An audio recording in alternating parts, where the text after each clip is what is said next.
webinar. It's a real pleasure for me, Bardolph Paul, be a moderator for this international webinar on lessons learned from the planetGOLD Indonesia project to address the national target on mercury reduction and elimination. For the next 35 minutes, this webinar is part of a series of side events for the COP4.2 Minamata Convention. So please join me in welcoming our distinguished panelists. First, we have the Honorable Mr. Said Muhadar, who is the National Project Director of planetGOLD Indonesia and the Acting Director of Hazardous and Toxic Substances in the Ministry of Forestry and Environment of Indonesia. Second, the Honorable Ms. Zhao Fangzhu. She's the Director, MPU and Chemicals Unit, the Sustainable Development Cluster for the UNDP. Thirdly, the Honorable Mr. Noramasa Shimamura, who is the Resident Representative for UNDP Indonesia. We have two honorable panelists.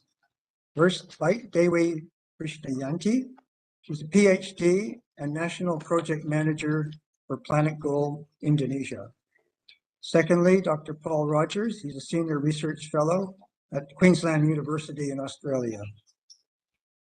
So this webinar will share information about the strategy to achieve the mercury reduction targets, and we'll share lessons learned from the planetGOLD Indonesia project on selecting mercury-free alternative technologies and understanding gender mainstreaming in the ASGM sector.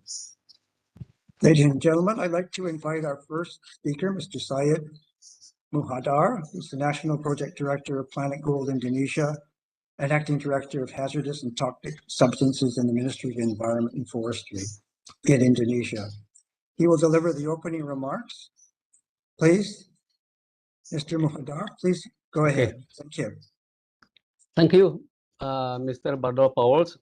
Good morning, good afternoon, and good evening, ladies and gentlemen, the webinar participants. Honorable Ms. Khani Winaraja, UN Assistant Secretary General and UNDP Regional Director for Asia and the Pacific. Honorable Mr. Norimasa Shimamura, Resident Representative for UNDP Indonesia. Honorable Speaker and Moderator Ibu Bahaki Dewi Krisdayanti, PhD, Mr. Dr. Paul Roger, and Mr. Bardolph Paul. Ladies and gentlemen, I would like to start by thanking the organization for hosting this webinar.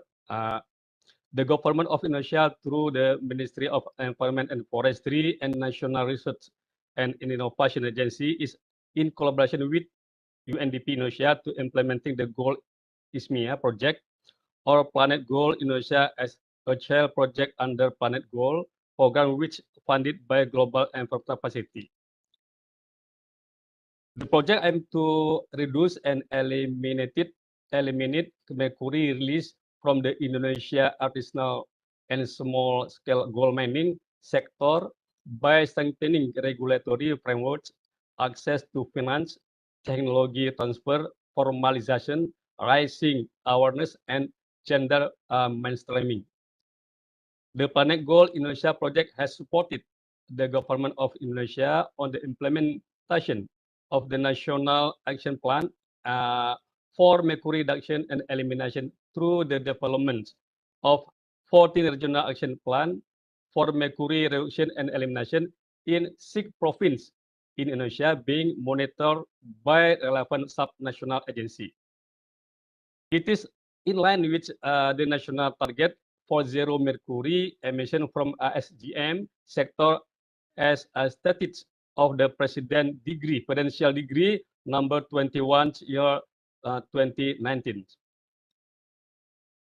In order to promoting gender equality, the GOLD-ISMIA project also highlights gender mainstreaming as an important feature and develop a guideline to mainstream gender in ASGM sector to implement Minamata Convention obligation and to support the National Action Plan for Mercury Reduction and Elimination.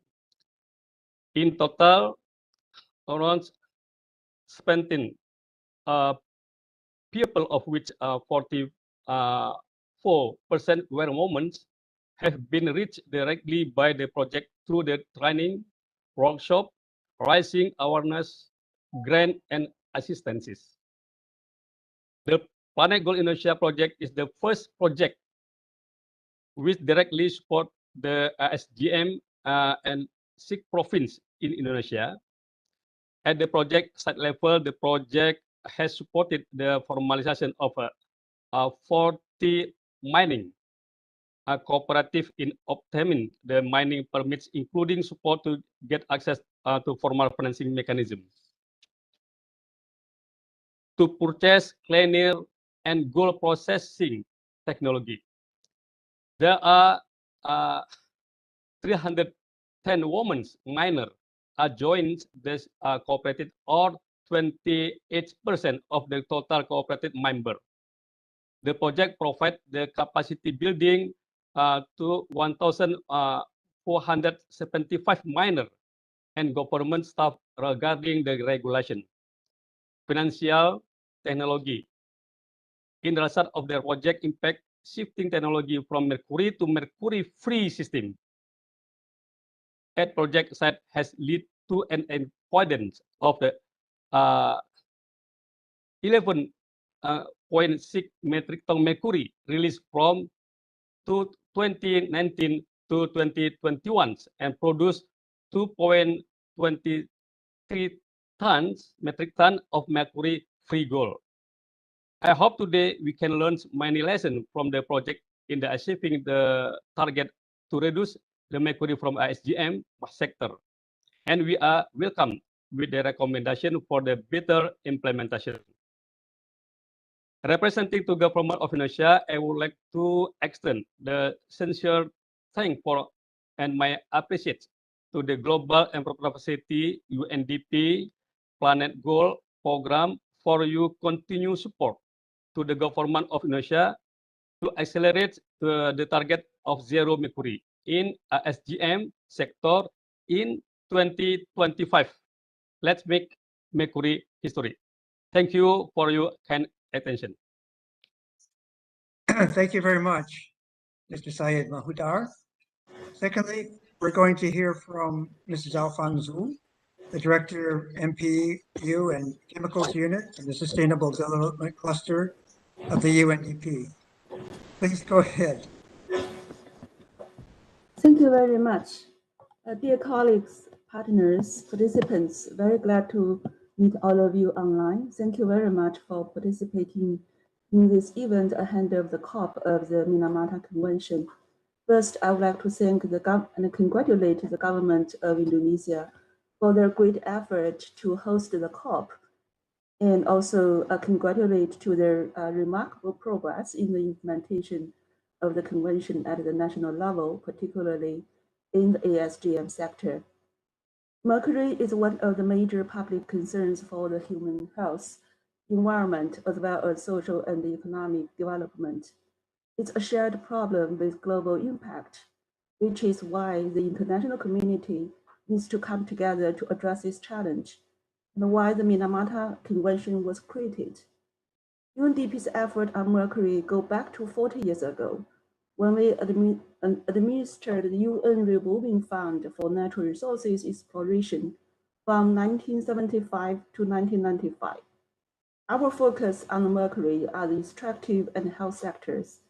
UNDP's current mercury portfolio amounts to $141 million in GEF grants for 41 countries to help address the national challenges and constraints through capacity building, technical assistance, knowledge sharing, and awareness raising.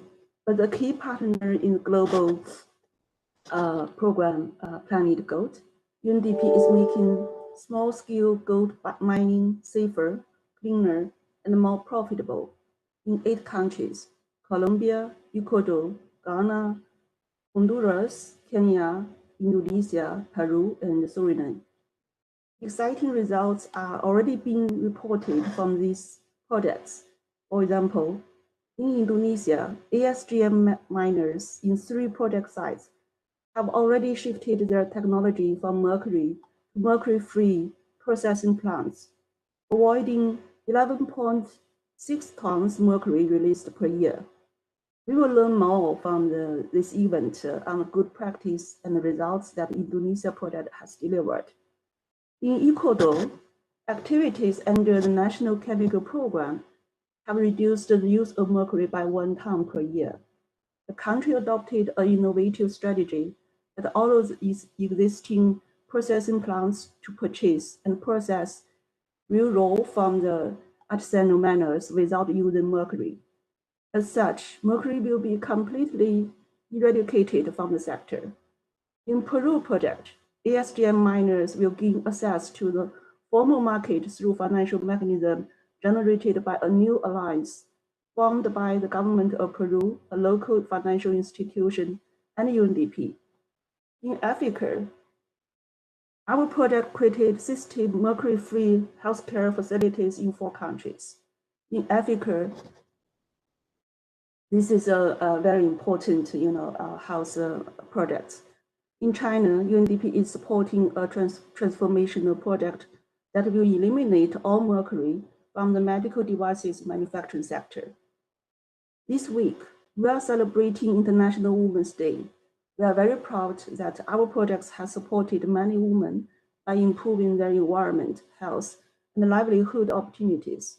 We have seen that many women have been empowered to lead the transition away from mercury in the communities where we are serving. Finally, let me thank again for the tremendous efforts made by the Government of Indonesia, project team, UNDP country office, our global and regional coordinator, and colleagues in the GF Secretariat, UNEP, and other partners. We are very proud of what we have achieved collectively. We look forward to our continued cooperation in addressing these global challenges. Thank you very much. Over to you. Thank you very much, Mrs. Alfonso. Third, we're going to hear from Mr. Noramasa Shimamura, who's a resident representative for UNDP Indonesia. Please go ahead. Thank you, Paul.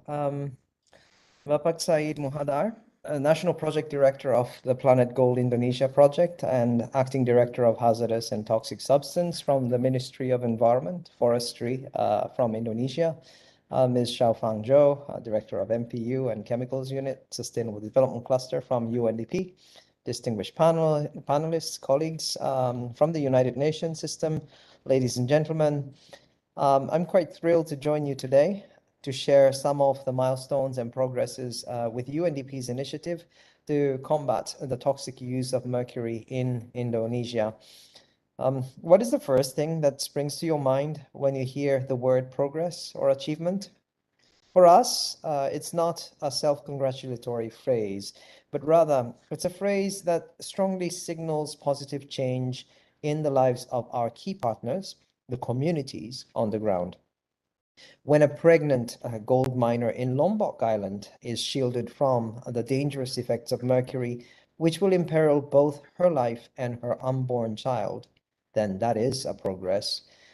When residents in Hulawa village in Gorontalo province are able to use new mercury-free micro-leaching tanks to make the gold extraction process safer, that's a progress.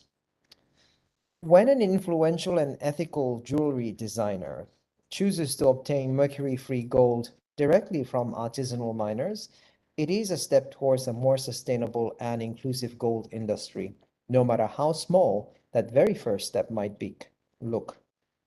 An inclusive industry that doesn't only focus on the safety and dignity of the often marginalized artisanal miners, but also puts them in the driver's seat of their response. Since 2018, UNDP in Indonesia has been working closely with the government to eliminate the widespread use of mercury by artisanal miners across the country's 6 provinces systematically, thanks to the investments made available by the Global Environment Facility to help Indonesia to achieve its commitments under the Minamata Convention. I can't stress enough how important this work is, given that Indonesia is one of the top 3 emitters of mercury worldwide. We're glad to note that 3 of our project sites have completed conversion to mercury-free processing plants. resulting in a reduction, as our colleague said, of 11.6 metric tons of mercury release between 2019 and 2021, and 2.2 tons of mercury-free gold was produced using these methodologies. We have helped to prepare a national standard for mercury-free gold process in the artisanal and small-scale gold mining sector, and developed action plans for mercury reduction in 14 regions. National standard and local regulations are what enables systematic and effective change in the market. At the grassroots level, we have established 4 mercury-free gold processing plants and trained approximately 1,500 miners, joined by public sector officials, on the mercury-free technology, as well as business skills and knowledge, including financial reporting. All of these training make up our objective to empower artisanal miners without exception. Gender equality and women's empowerment are at the heart of all this. Women make up 40% of miners being trained through our initiative, and we've assisted in the formation of women-only mining cooperatives for the women to have bigger voice and control over their earnings. Needless to say, these activities are part of our effort to help Indonesia to achieve the SDGs while leaving no one behind. And it is right on the government's priority to eliminate the use of mercury as set in its National Medium-Term Development Plan for years 2020 to 2024. As such, we value our partnership with the Ministry of Environment and Forestry in making all these progresses, and also appreciate the support of the National Research and Innovation Agency, BRIN, in bringing innovation and new technology, including a mobile app that has enabled to monitor the mercury reduction in the artisanal miners. Ladies and gentlemen, yes, we still have a long way to go, but we have started the journey in the right direction with good initial achievements. So I'd like to thank our donor, the Global Environment Facility, once again, and take this opportunity to call on others to join hands in supporting Indonesia to go further. UNDP remains eager and committed to continue working with our partners on this very important agenda. Thank you very much. Thank you very much, Mr. Shimamura. Now we're going to have 2 presentations. The first speaker is going to be Ms. Dewi Krishnayanti. She's the National Project Manager for planetGOLD Indonesia.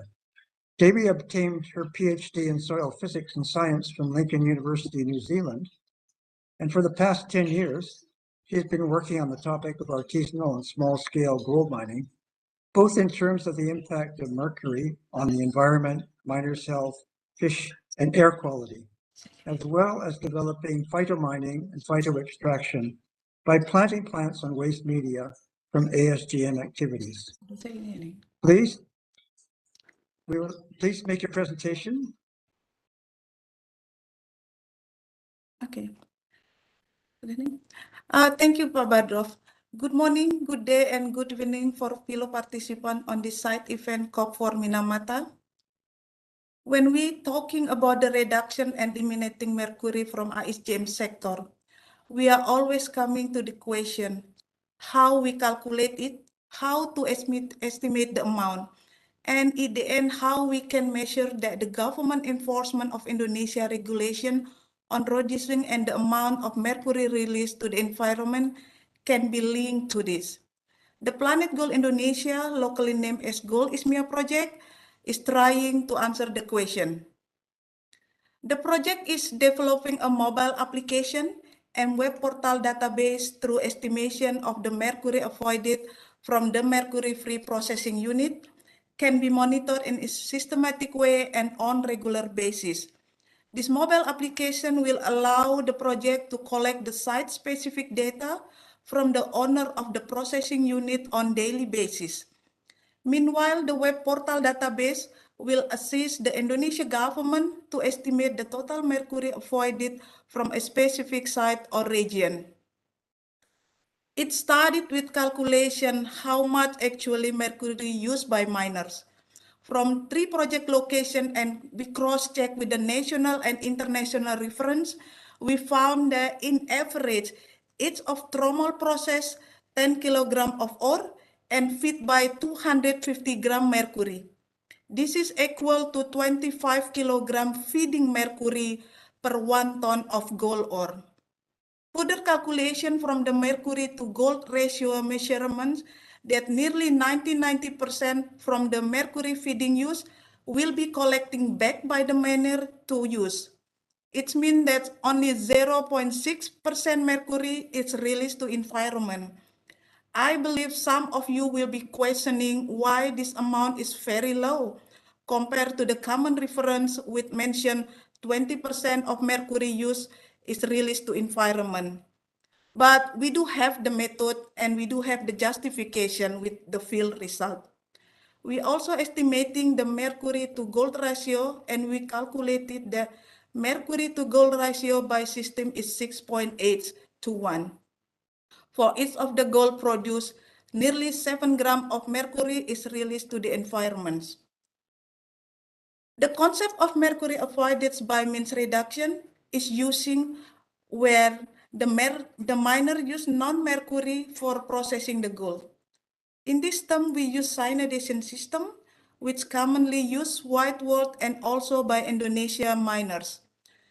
To convince this formula, we are testing the calculations through the field situation. Next step is we validating the result direct to the field. The miner state that each of the sacks of our average produce 1 gram of gold.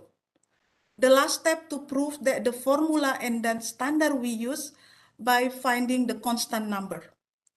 For example, you can see in the screen that from 130 sack of the ore, miner can get 120 gram of gold, and then also from 80 sack of ore, the miner can get 73 gram of gold, and even from 1,000, more than 1,000 sacks, the miner also get more than 1,000 of gold. All the virus number, this is equal to 1. This is to prove that each of sack in average produce 1 gram of gold. What we can conclude from this result, that the largest portion of total mercury avoided loss to environment is expected from the existing mercury-free processing plants that are owned by the miners. This is to show that miner has 2 roles on mercury reduction effort. First, miner as the main actor causing mercury pollution, and the miner as the frontier or hero in the environmental protection through shifting the mercury-free technology. Indeed, the existing regulation from government for banning the use of mercury has asked the miners to take up the role. Those formula and standard we apply to Jari Emas application, and from the application so far, we could claim by transferring technology to cyanidation system is able to reduce the use of mercury from planetGOLD Indonesia 3 project site in amount of 6.8 ton. The next topic that I would like to share is about what the project experienced through process of shifting to mercury-free technology. Project conducting capacity building to the miners cooperative, which one of the goal is giving the miners to analyze what the best system to recover the gold from their own site, from their own gold characterization. This is very important step since miner mine when we want to introduce the alternative mercury-free technology. The alternative free mercury technology white world are available, as you can see from the screen. But the important insight when we receive from the miners that the key mine by introducing one machine could cover all the gold type size, while this is actually will be working in the field. Next. Then what lesson learned that we receive from this situation?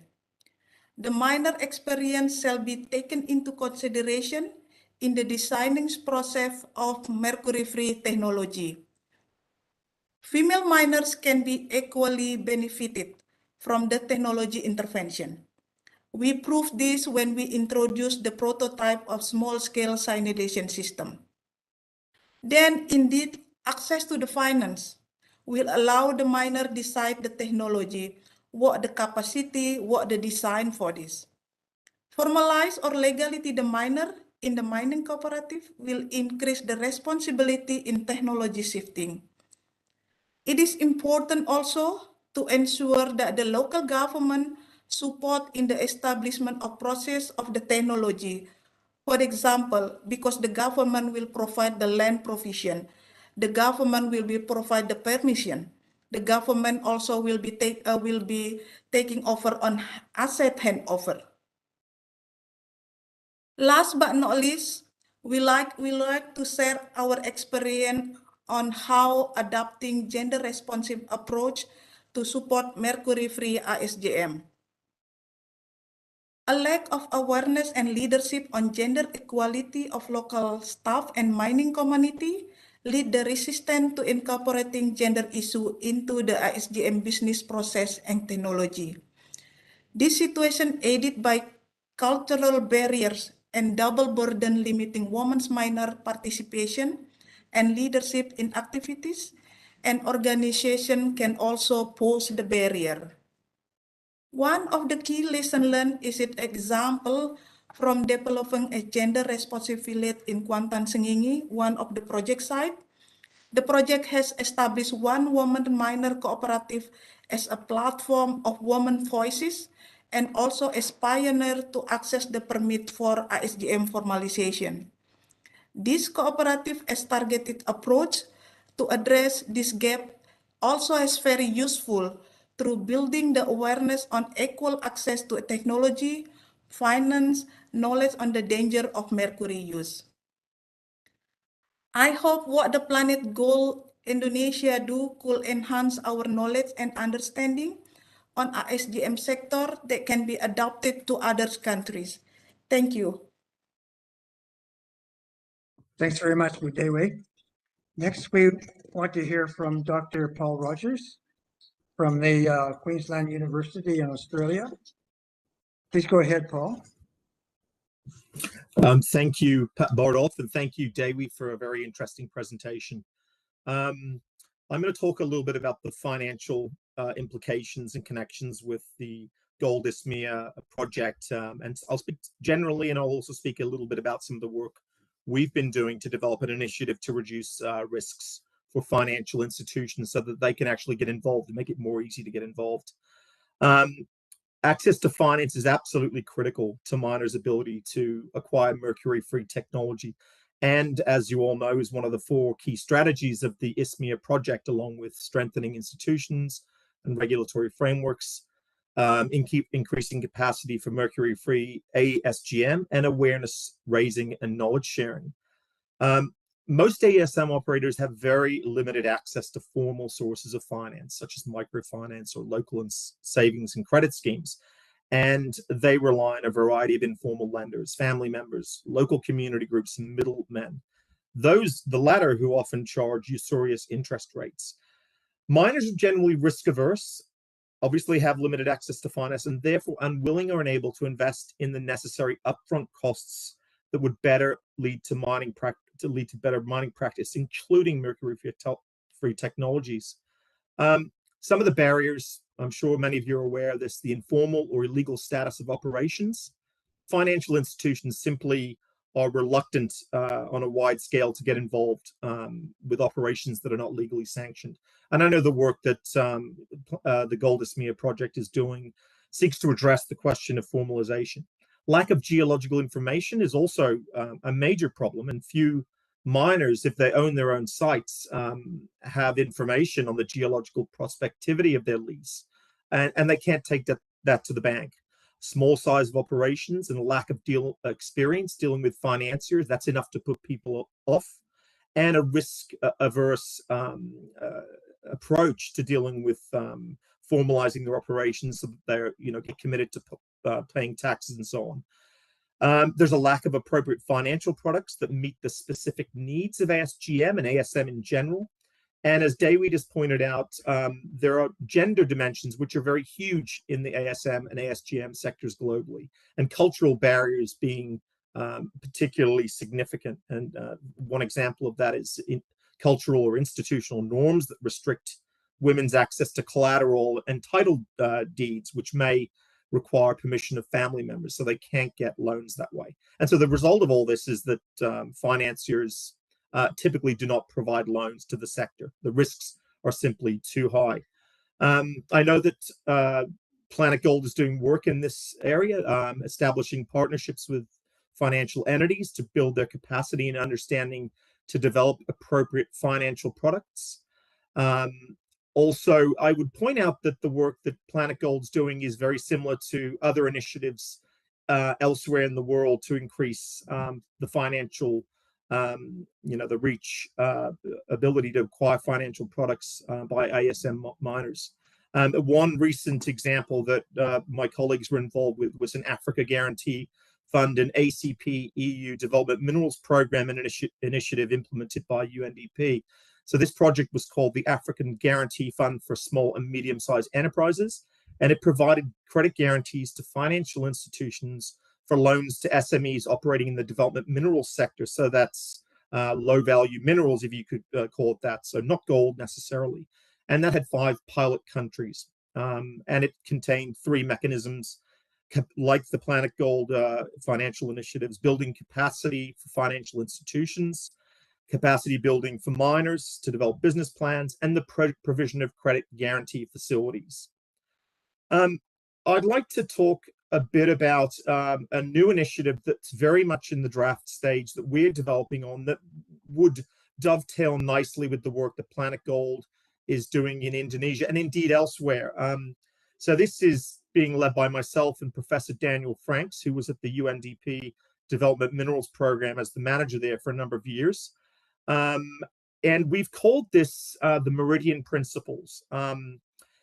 This draws on learnings from the Equator Principle. So it's based on a similar concept, and it will comprise a set of specific due diligence principles that financial institutions commit to apply when they're going to finance ASM, ASGM, or quarry operations. And our main objectives with this initiative are to reduce risks for banks, increase access to finance, improve environmental and social performance of operations by giving miners the upfront costs to pay for operational improvements, such as acquiring mercury-free technologies. It does align and contribute to the goals of the Mosia-Tunya Declaration on artisanal and small-scale mining, quarrying, and development. We've designed these principles in such a way as to not only benefit miners and their communities, for example, through improved health and safety standards, but also mitigation of ESG risks in ASM operations. So processes for carefully selecting borrowers, so that's prioritizing groups that can demonstrate accountability for loans, will also increase the interest of financiers. We have come up with a system, or how would these principles work, and what we've decided is that the principles will ensure the provision of any finance to ASM operations is contingent on borrowers, so that could be cooperatives, ASM, ASGM cooperatives, complying with one of the international codes of good practice, ASM good practice, such as the Craft Code, thereby improving ESG performance of operations. It would ensure that careful due diligence is undertaken by financial institutions in the selection of borrowers, so they would have a commitment to formalization. For example, it would enable gender equity as an integral and cross-cutting requirement, and would provide, similar to the GOLD-ISMIA project, capacity building and other support to financiers and miners to understand and address key issues such as gaps in financial literacy and financial entities' understanding of the sector. We have developed we're going to have to cut off here. We've run out of time. We've kind of hit the end of the road here. Would you like me to wrap up very quickly? I think. Please go ahead. Yes, please go ahead. Wrap up very quickly. Terima kasih. Okay. So what I would like to say about the principles is the role of the artisanal and small-scale miners, and that's something Bu Dewi mentioned in her presentation and how important that is. We envision including the artisanal and small-scale miners in the development of the principles themselves through extensive engagement. We run an initiative for the World Bank called the Delve Exchange, which is a global initiative, and we would seek input at each stage from the participants in this exchange. So it's a knowledge exchange, and they are artisanal and small-scale mining cooperatives. We would have a place for the small-scale miners, representatives of cooperatives, for example, on the actual secretariat of the principles, and they would provide an important grounding to the initiative and give us a real sense of the realities of the sector and incorporate and ensure the voice of miners. I will leave that for now. I hope this would be of use and align well with the work of planetGOLD in Indonesia. And I know we've run out of time, but thank you very much. Thanks very much, Paul. I think it's time to hand it over to the next moderator, Bu Rina. Yes. Please go ahead. Bu Rina, the floor is yours. Yes, thank you. Please.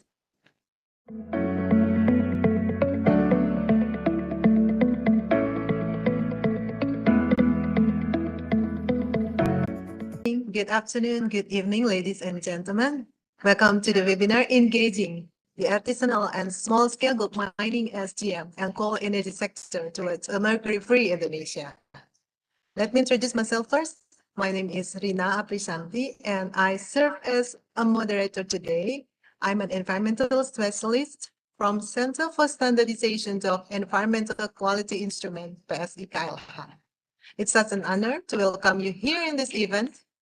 This event is part of the Pre-COP online side events of the COP4 Minamata Convention on Mercury.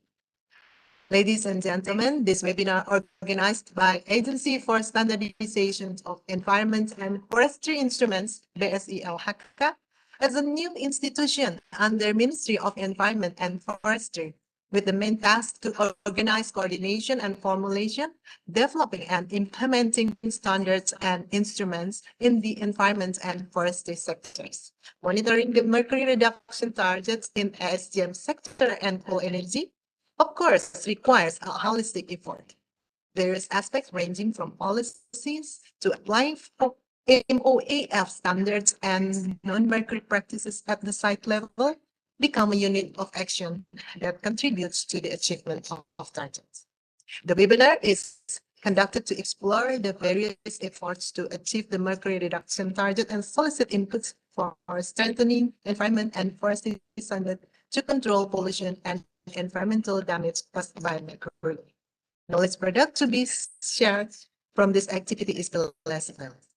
Due to the limited time, the participant kindly requested to deliver the question during the presentation directly in the chat column, and the committee will accommodate an unanswered question through participant email.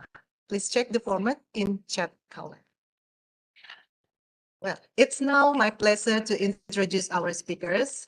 First, we have Director General of Agency for Standards of Environment and Forestry Instrument, Mr. Ari Sudianto, as the keynote speaker.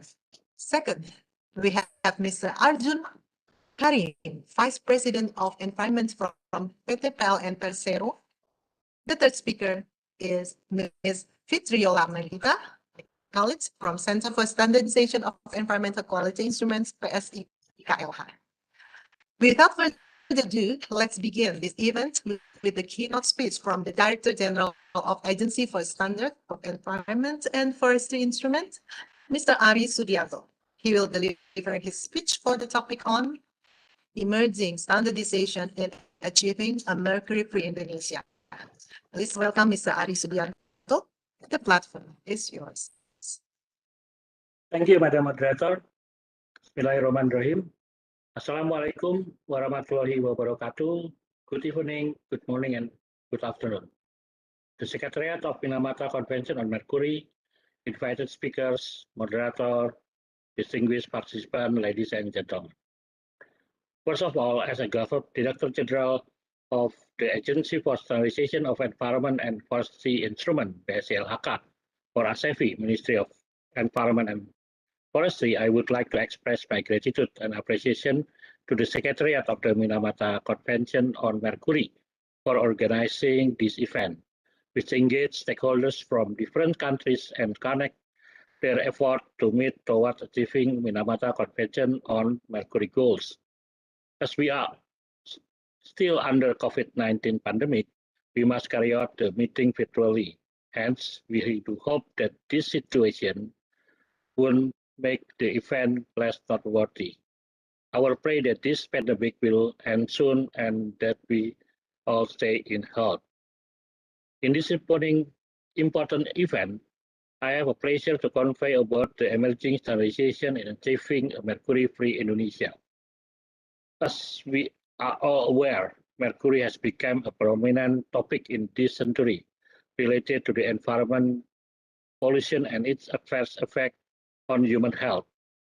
Minamata tragedy, the phenomenal mercury poisoning that caused Minamata disease in Japan, has become a dark history that will keep remind us to not let the same tragedy happen again in the future. Distinguished participants, ladies and gentlemen, the Minamata Convention on Mercury in 2013 has agreed to protect human health and environment from the emission and release of mercury and anthropogenic mercury compounds. The Indonesian government is committed to reducing and eliminating mercury in Indonesia. This commitment is realized by ratifying the Minamata Convention through Law Number 11, year 2017, concerning the ratification of Minamata Convention on Mercury. This step was followed by the issuance of Presidential Regulation Number 21, year 2019, concerning the National Action Plan for Mercury Reduction and Elimination, or we call it PRAN-PPM. This regulation states that the target for mercury elimination in the artisanal and small-scale gold mining, or ASGM, sector is 100% by 2025, and the target for mercury reduction in the energy sector is 32.2% by 2030. Furthermore, as a guideline for implementing the presidential regulation, the Minister of Environment and Forestry Regulation Number 81, year 2018, concerning the implementation of Presidential Regulation Number 21 of 2019, concerning PRAN-PPM was issued. As stated by the Minister of Environment and Forestry at COP4.1 Minamata Convention on Mercury in November 2021, that Indonesia has succeeded in reducing the use of mercury since the implementation of the PRAN-PPM.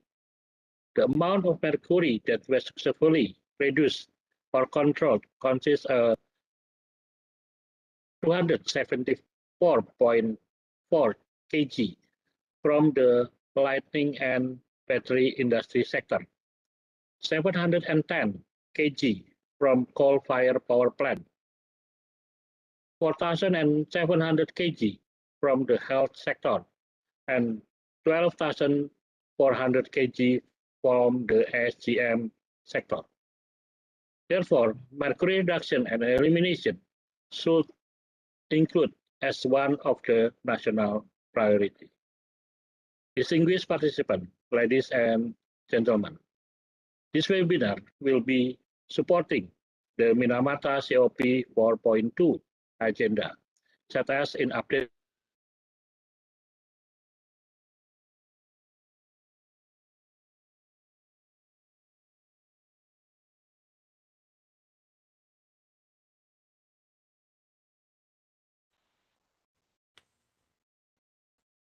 It seems like we lost Pa Ari. Shariful, Pablo, can you please kindly check? Ibu Rini, we'll try to get Pa Ari back. In the meantime, please proceed with the other presenters. Terima kasih. Oh, there he is. Oh, yes. Please, Pak Ari.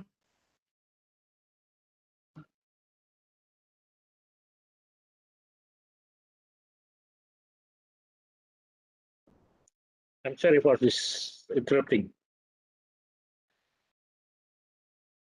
I will continue now as a newly established institution that carry out the mandate of standardization of environment and forestry instrument.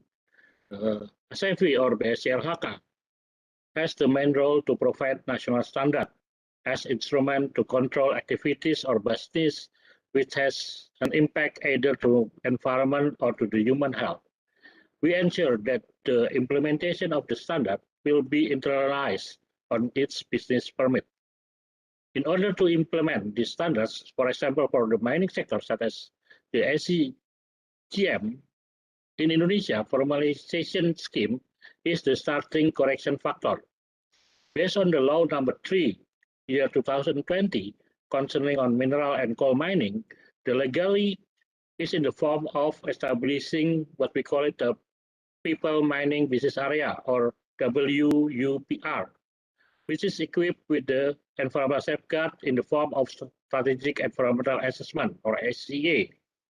Furthermore, at the level, project level, the legal aspect of the miners is in the form of what we call it the IPR, or People Mining Permit, which will be also equipped with the environmental safeguard in the form of environmental management effort and environmental monitoring effort, or EMP, as one of the requirements to obtain an IPR. ASEFI or BSCLHK role in this case is to prepare standards in the business licensing system. For people mining business unit without processing unit, the business risk level is determined to be medium low. Meanwhile, mining with a processing unit is defined as a business with a medium high level of business risk. For business with a medium level, both for low and high, which generally carried out by micro, small, and medium enterprises, ASEFI will prepare environmental management standards. These standards are part of the licensing system so that they become guidelines for supervising and also law enforcement in the event of the violation. Meanwhile, for the coal-fired power plant sector, ASEFI played the role in monitoring environmental quality and testing the application of the standard, including we will establish the standard for waste management.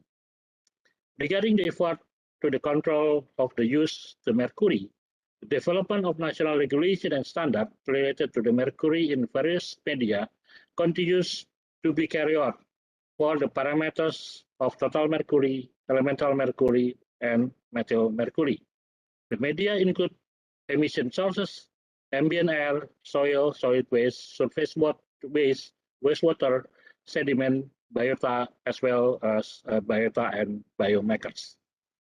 Mercury standardization will be an important instrument to safeguard Indonesian target of being mercury-free.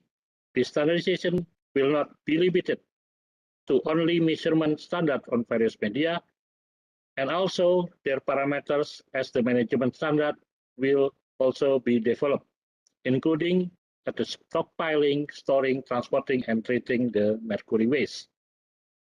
Distinguished participants, ladies and gentlemen, in this opportunity, I'm pleased to share with you that since 1994, long before the Minamata Convention, ASEFI, through the Center of Standardization of Environmental Quality Instrument, or PSCLH, has carried out mercury monitoring activities. Furthermore, to anticipate the challenges of mercury pollution in the future, Indonesia, through the ASEFI, will build a mercury laboratorium, has built a mercury laboratorium and environmental methodology in 2021. This facility supports Mercury Reduction and Elimination program through testing and research. In the future, this laboratory will become one of the centers of excellence of mercury, not only in the Southeast Asia region, but also in the Asia Pacific. Hopefully, with various holistic efforts that have been and will be carried out, Indonesia could be mercury-free by 2030. Distinguished participants, ladies and gentlemen, I hope today's webinar can provide useful insight for us to contribute to the exchange of information on the effort to reduce mercury in priority sectors, such as ASGM and coal power plant. Let's make mercury history. Together we can make a better future. Thank you. Wassalamualaikum warahmatullahi wabarakatuh.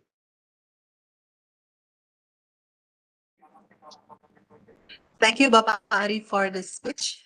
It's such a fruitful insight, and that was only the beginning. Now, please welcome our second speaker, Mr. Ajrun Karim from PT PLN Persero. He will talk about efforts to reduce mercury from coastal emissions and power plant. Bapak Ajrun, your time is 10 minutes. The platform is yours. Thanks, Purina. Thanks for the time. It's pleasure for us to share an impression at this time. The speaker, the honorable participant, the distinguished participant, ladies and gentlemen, we will share in present our method from our effort from PLN. The material, the presentation. Okay. Our program is mercury pollution control of PLN coal-fired power plant. Next. As we know that the PLN is the electrical state company that operate the generation capacity 63 gigawatt, and then the customer is almost 80 million person, and then our revenue is 24 billion US dollars, and then life for it almost 270 million, and then as we know that Indonesia the archipelago state, so we operate around 17 islands with power infrastructure. Next. This is our condition. We have two conditions, the left side and the second side and the right side. And there, our condition is based the RUPTL. We call it in the English is Electricity Supply Business Plan 2021 until 2033. At this time, our condition is, I'm sorry, the presentation is not true. We call it in megawatt. Our coal-fired power plant is almost 50%, and then from the coal-fired power plant, we use the coal, and then potentially will generate the hydrogen from this. And then the other is hydropower plant, geothermal power plant, gas and steam power plant, and also the others.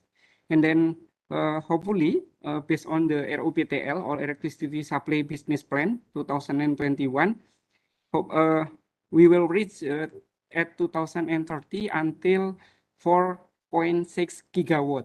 And then power plant installed capacity at this time is 33.3 gigawatt, and new installation planning is 40.6 gigawatt for 10 years with renewable reach to 20.9 gigawatt. So it's been there is additional 51.6%.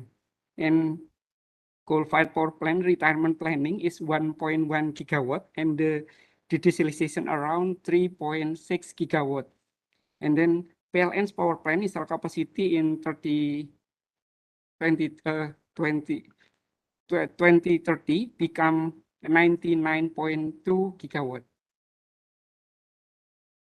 This is the distribution Indonesian coal based on the characteristic. As we know that almost all the coal 46 coal-fired power plant is used the coal from the Indonesian internally consumed Indonesia consumption. Indonesian coal characterized by bituminous, subbituminous coal, and lignite.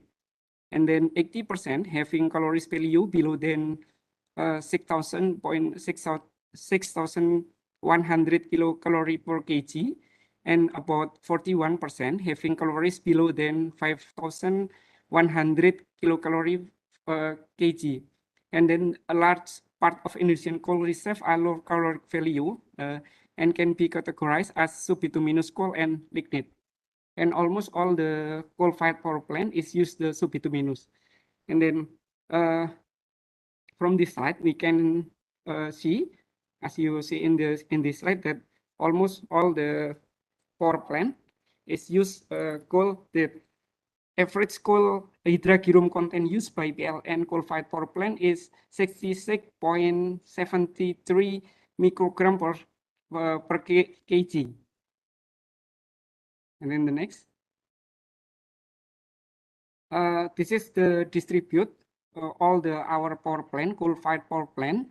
There is 13 in Java Island, 13 in the Sumatra, 17 in the seven coal-fired power plant in the Kalimantan, Borneo Islands, in the Sulawesi 5 coal-fired power plant, Nusa Tenggara Islands 4 power plant, Maluku only 1, and the Papua only 1 coal-fired power plant. This is the commonly conditioned equipment that installed at our coal-fired power plant. From the end process, we have the CEMS, continuous electrostatic monitoring system, continuous emission monitoring system, and then we have also FGD, flue gas desulfurization, and then we have also electrostatic precipitator to catch the fly ash and bottom ash.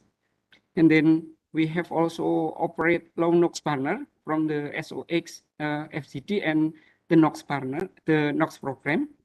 And then ASPON to facilitate to locate the fly ash and bottom ash. The next. This is our facility for all our coal-fired power plant.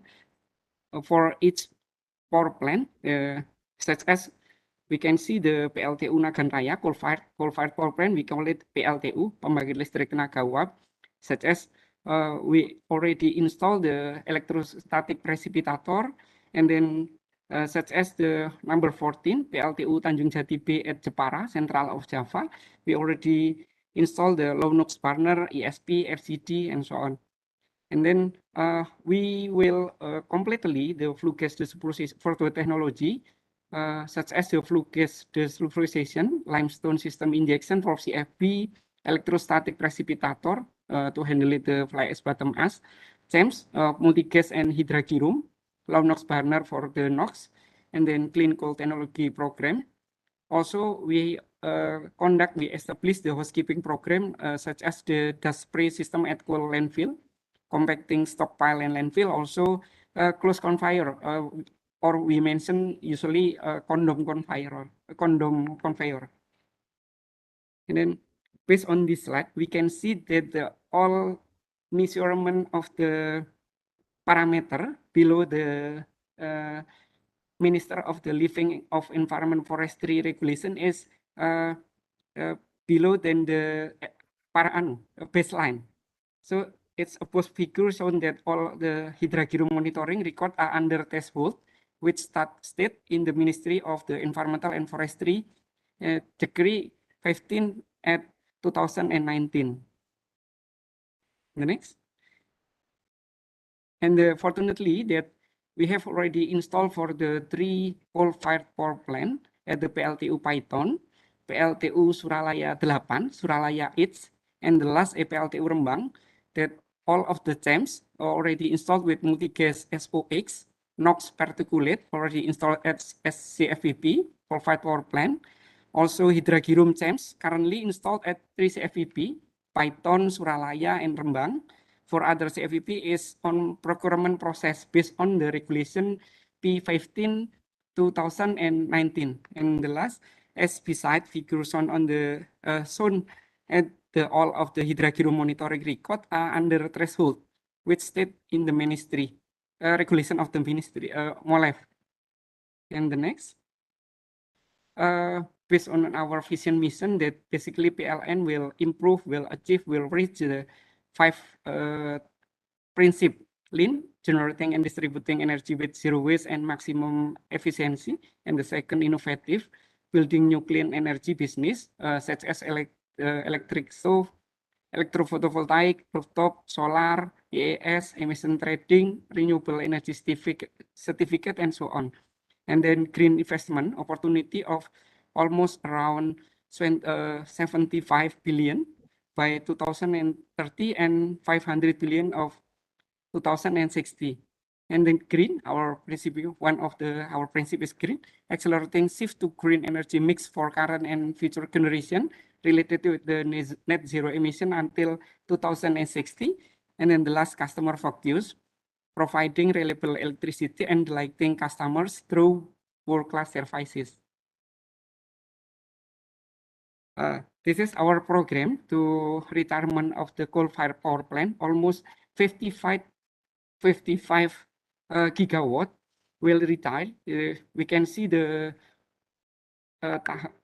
gradually program from the 2025, 2033, 2030, 2035, 2040, 2045 until 2055. Hopefully that at 2060 net zero emission will reach by PLN. We can see from the figure at this slide. And last but not least, finally, PLN based on the proper is one of the obligation for all company at Indonesia for performance environmental program, or we call it public disclosure program for environmental compliance. Since the 2009 and 2010, we start. Unfortunately, that there is still any red and black color. It means that still any unit of the coal-fired power plant is not comply with the regulation. But in the future, time by time, we always improve. We reach the a better condition until 2021, until 2022. Almost there is no red and black color. So it means that PLN power plant flowing proper by minister as a participant, which is increasing every year, year by year. And from proper results, so that environmental management is improved start from the 2016. And then the last, PLN commitment is trying to comply with all of the environmental regulation and trying to achieve beyond compliant. Also, the Hydragirum program for this event. Thank you for your attention. Terima kasih, Bu Rina. Ya, sama-sama Bapak Ajrun. Thank you, Pak Ajrun, for the presentation. What a great effort from PLN. Pak Ajrun mentioned in this presentation that PLN is gradually phasing out the use of coal in power plants start from 2030, and hopefully the full termination will be realized in 2060. We are looking forward for the good news, Bapak. Last but not least, we have our third speaker, Ms. Fitri Yolamandita. She will deliver the speech on monitoring and evaluating of mercury pollution in Indonesia.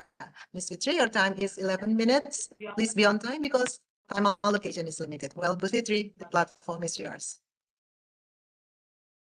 Thank you, Ibu Rina. Good day, everyone. Thank you for the opportunity. I would like to give a brief talk about the monitoring of mercury pollution from artisanal and small gold mining or ASGM sector as the highest mercury polluter in Indonesia. Next, please. Presentation is consists of 3 parts. First of all, I am going to introduce the Mercury Laboratory we have here in PSI KLH and a brief background why mercury monitoring is important. Then I will share some slides to show what we have been doing regarding mercury monitoring in Indonesia, especially to the ASGM sector, and collaboration for the future activities. And at the end of this session, we are going to show a profile video of the Mercury Laboratory itself. Next, please. So the Mercury Lab is the newest facility in PSI KLH. It was newly built in 2020 by the governmental funding. Actually, this facility is intended not only for mercury analysis, but also for environmental metrology analysis. We are hoping that the establishment of this new facility will support the function and duty of PSI KLH as a standardization center and to take part in the implementation of National Action Plan of Mercury Mitigation. Next, please. Basically, in this laboratory, we can do any kind of analysis of mercury in any environmental matrix: air, water, soil and sediment, biota such as fish and plants, and biomarkers such as hair. And in this lab, we are able to measure not only total mercury, but also methyl mercury, which is very important since its toxicity characteristic making methyl mercury one of the most dangerous pollutants. But unfortunately, up to now, there is no national standardized threshold for methyl mercury in Indonesia. As one of mercury polluter, Indonesia has ratified Minamata Convention on Mercury in 2017 in order to carry out the obligations stated in the ratification law of mercury. The Government of Indonesia has issued the National Action Plan of Mercury Reduction and Elimination in 2019. And based on this ratification law, several ministerial decrees have been formulated in concern to implement the National Action Plan itself and how to deal with mercury waste, such as the mercury-containing medical waste. So as we are dealing with the urgency to alleviate the mercury from 4 targeted sectors, including ASGM, regular and comprehensive monitoring is one of the key elements.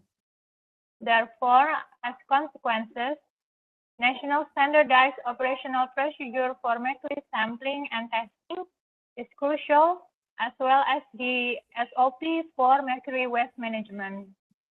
Next, please.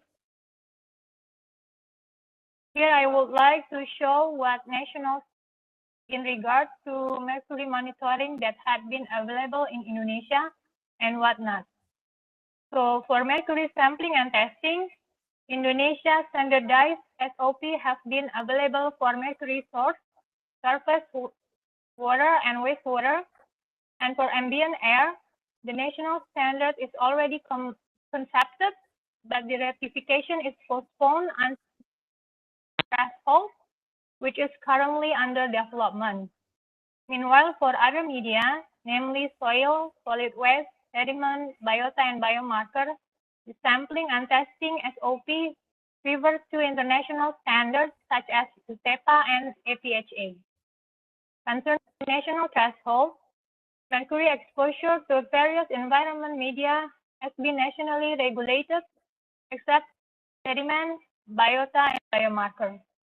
The Indonesian Standardization Agency for Environmental Instruments, in this case PSI KLH, is on duty to develop the action standards in question.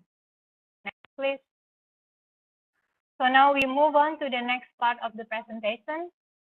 PSI KLH has been doing mercury monitoring since 1990s. Our focus is on the mercury emission from the ASGM, and we also conduct studies regarding the mercury exposure to the artisanal gold miners and how the mining activities influence the socio-economy of the miner community. And in 2020, we were involved in the project with World Bank, aiming to estimate the mercury pollution all over the ASGM hotspots in 3 provinces of Indonesia. And recently, we started the study on the mercury exposure to the agricultural soils and plants around the ASGM in Sukabumi Regency of West. And now what I have mentioned before, this is the project we have done in 2020 by the World Bank funding. The main objective was to collect accurate and current data of mercury contamination in 3 hotspots of ASGM, namely in West Lombok, North Minahasa, and West Kalimantan. We collected more or less 800 samples from different environmental metrics for total mercury analysis, and we conducted interviews with more than 200 respondents for the socioeconomy analysis. Next, please. Besides monitoring mercury pollution from ASGM sector, PSI KLH offer the sampling and testing for mercury from other pollutant sources. For example, this picture showing the mercury monitoring in the biggest landfill in Indonesia, located in near Jakarta, conducted in cooperation with Japanese institutions. Next, please. And as part of the Asia Pacific Mercury Monitoring Network, in which Indonesia has become a member since 2018, PSI KLH perform regular measurement on the mercury deposition from rainwater using this sampler installed in the rooftop of PSI KLH main building. Next, please. To end my presentation, I would like to propose the strategies for future activities regarding mercury monitoring in Indonesia. First of all, I think coordination between related stakeholders is necessary, especially in order to compile data of mercury emission and mercury waste. This is what Ministry of Environment and Forestry of Indonesia is doing now for the implementation of National Action Plan of Mercury Reduction and Elimination. Secondly, this is what being the main duty of KLH is to develop the Indonesian national standard for mercury sampling and testing. Thus, the collaboration with related ministries is highly encouraged. Unless we desire mutual cooperation with international agencies for knowledge or technology transfer to enrich the capacity of PSI in terms of method standard development. Next, please. So that's all my presentation for today. And after this, the host will play a video of brief tour on the Mercury Lab. I hope the presentation is informative and will welcome future collaboration between PSI KLH with stakeholders here in Indonesia and in any other countries. Thank you and goodbye.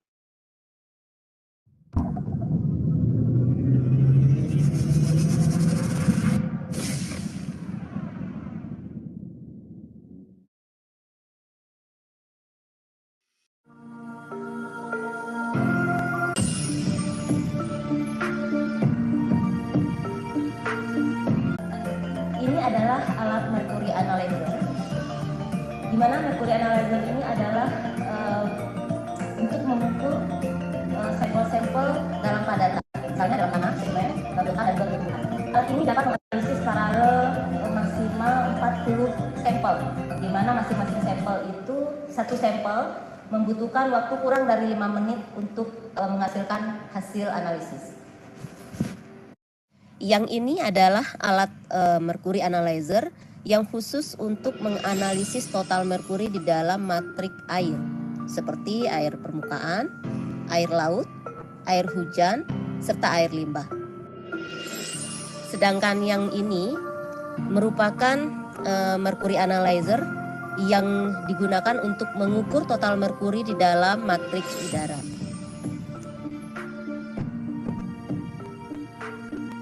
Alat mercury analyzer untuk mengukur total merkuri, laboratorium ini juga mempunyai alat gas kromatografi electron capture detector (GCECD), di mana alat ini untuk menganalisis merkuri organik dalam bentuk metil atau etil merkuri.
Okay, thank you for sharing with us, Bu Fitri. What a long journey with mercury monitoring at your center.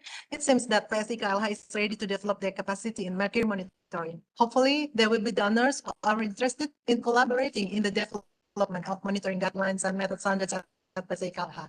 Good luck in the future. Thank you all speakers for delivering their presentation with a very limited time. I find it difficult to convey that unanswered question will be followed up via email, and the material can be downloaded from our SFE website. On behalf of the Agency for Standard of Environment and Forestry Instrument, thank you all for making time to join us here today. It has been our pleasure to host this event. We look forward to seeing you at another event. Cheers.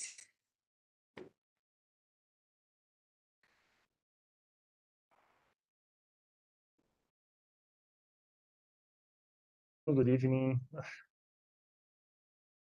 Hi, good morning, good afternoon, good evening. Good morning to you, I think, Pedro. Yes, yes. And to you, I think it's good evening, right? Well, no. We are in Geneva, so it's noon, Okay. 12:30 noon.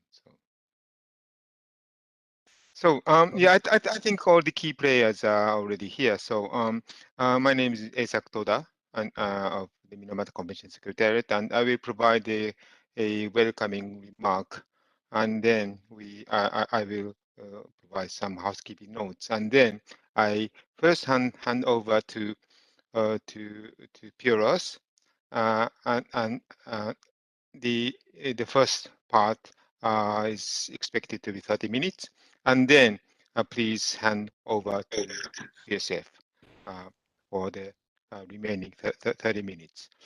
And I see your John and Pedro are co-host, and please be careful. When you if you exit from the WebEx, you will be asked whether you are going to end the session or just leave the session. And if you end the session, the session is over. So please don't end the session from your end. This is quite important. And I think since the timing is very tight, I would start my welcoming remarks about 2 or 3 minutes in advance, so that I can hand over to Piros at 12:30 sharp, if it works. Perfect. Okay, good.